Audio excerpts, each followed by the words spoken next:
لنفسه فی شیء قط، نبی صلی اللہ علیہ وسلم نے، عائشہ صدیقہ رضی اللہ تعالی عنہا فرماتی ہیں، اپنی ذات کا کسی شخص سے کوئی انتقام نہیں لیا۔ بہت کچھ لوگوں نے کیا آپ کے ساتھ، بڑے بڑے الزام لگائے، بڑے بڑے بہتان لگائے، آپ کے رشتہ داروں کو، عزیزوں کو بڑی بڑی تکلیفیں دی، حتیٰ کہ آپ کے عزیزوں کو شہید کر دیا گیا۔ آپ نے کسی سے انتقام نہیں لیا، اس سلسلے میں کسی سے انتقام نہیں لیا، لیکن الا ان ينتهك حرمت اللہ، لیکن اگر کسی شخص نے اللہ کے دین کی کوئی حد توڑی ہے پھر اسے معاف نہیں کیا، قانون کا نفاذ کیا ہے۔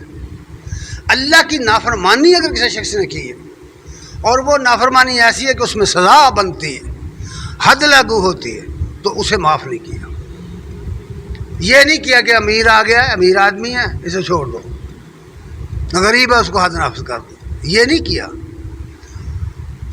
اللہ کی شریعت کے نفاذ کے معاملے میں آپ انتقام لیتے تھے۔ انتقام کا مطلب اس آدمی کو اللہ کی شریعت کے مطابق سزا ضرور دیتے تھے، اور یہ اس لیے کہ اس میں صرف اللہ کی رضا مقصود ہوتی تھی، وَيَنْتَقِمُ اللَّهُ بِهَا، اور اس کا مطلب صرف اللہ کے دین کا نفاذ ہوتا تھا۔ یہ آپ کی عام حالت تھی۔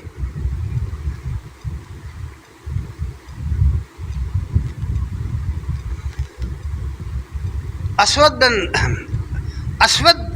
صحابی ہیں، ایک وہ بیان کرتے ہیں کہ ایک دفعہ میں نے قال سألت عائشہ،